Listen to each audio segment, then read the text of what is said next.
Init. Alinsangan. Sinalubong si Lena ng dagundong ng Maynila na parang isang alon. Sinalubong siya ng kaniyang malayong pinsan na si Tito na mayroong nag-aatubiling ngiti. Ang kanilang lumang bahay, isang unti-unting nagigibang mansyon sa dulo ng lungsod, ay nakatayo at nababalot ng nakakabahalang katahimikan. Nasa taas ang mga bata. Hindi sila madalas bumaba. Nagtaka si Lena at nagtanong tungkol sa mga bata. Mapanlin lang ang sagot ni Tito, ang kaniyang mga mata ay kinakabahang tumitingin sa kisame. Mayroong misteryo na bumabalot sa paligid na kiniliti ang kuryosidad ni Lena. Marami silang pinagdaanan. Sa wakas ay nabulong ni Tito, ang kaniyang boses ay mayroong kakaibang halo ng kalungkutan at takot. Ang atik, mahigpit niyang babala, ay hindi dapat pasukin. Nang gabing iyon, si Lena ay nakahiga at gising. Ang mga ingay ng lungsod ay natatakpan ng makapal na pader ng mansyon. Ang pagkabalisa ni Tito, ang pag-iisa ng mga bata, at ang ipinagbabawal na atik, lahat ng ito ay parang mga piraso ng isang nakakabahalang palaisipan.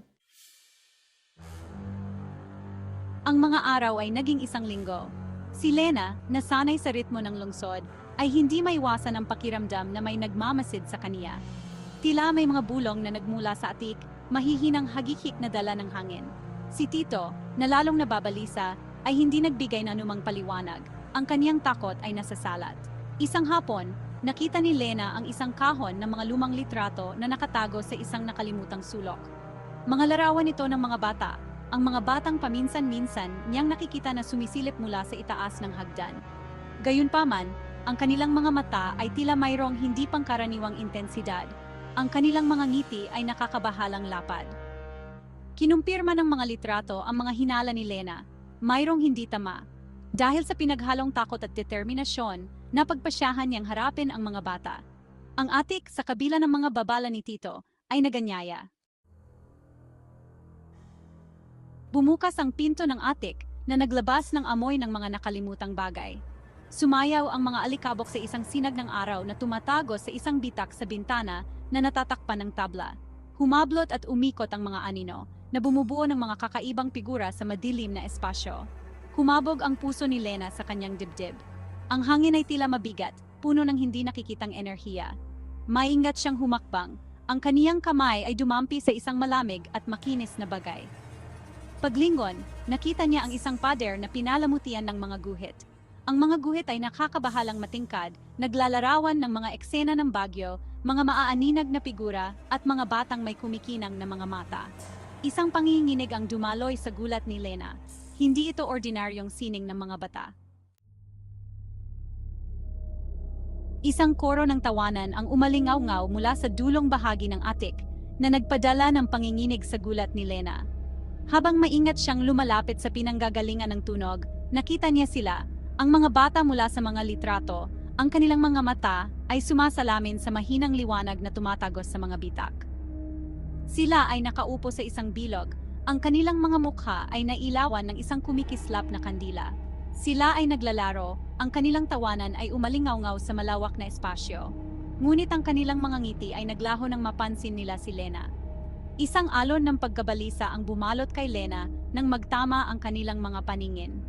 Ang kanilang mga mata, na walang bahid ng anumang kainosentehan ng bata, ay tila tumatagos sa kaniya. Tumigil na ang tawanan, napalitan ng nakakabahalang katahimikan. Hello, sa wakas ay nagsalita si Lena, ang kanyang boses ay bahagyang nanginginig. Nanatiling tahimik ang mga bata, ang kanilang mga titig ay hindi nagbabago. Sa pagsisikap na basagin ang tensyon, nagtanong si Lena, ano ang nilalaro ninyo? Naglalaro kami. Isang laro na hindi mo maintindihan. Si Lena, na nakikipaglaban sa tumataas na takot, ay nagpatuloy, bakit kayo nandito sa itaas? Hindi ba kayo gustong bumaba? Dito ang aming tahanan. Dito kami nabibilang. Mahigpit na hinawakan ng bata ang isang manika. Ang mukha nito ay magaspang ang pagkakatahi. Dito ang aming tahanan, sumagot siya, ang kaniyang boses ay walang emosyon. Dito kami nabibilang. Ang kanilang mga salita ay nakabitin sa hangin na may bahid ng hindi binigkas na banta.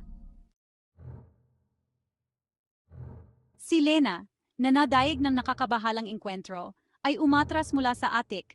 Ang kanyang puso ay kumakabog. Sinundan siya ng tawanan ng mga bata na umalingaw-ngaw sa kanyang tainga kahit na isara na niya ang lumangit-ngit na pinto. Gusto niyang sabihin kay Tito ang tungkol sa mga guhit, Ang nakakatakot na katahimikan ng mga bata, ang pakiramdam ng isang bagay na masama na nakatago sa ilalim ng ibabaw. Ngunit ang mga salita ay nahuli sa kaniyang lalamunan. Maniniwala ba siya sa kaniya?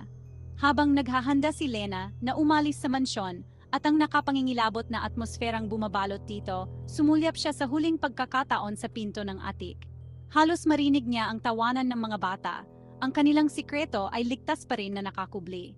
Gayunpaman, ang bigat ng kanilang hindi nakikitang mundo ay bumagsak ng mabigat sa kaniya. Isang nakakakilabot na paalala ng mga misteryo na nakatago sa mga anino ng Maynila.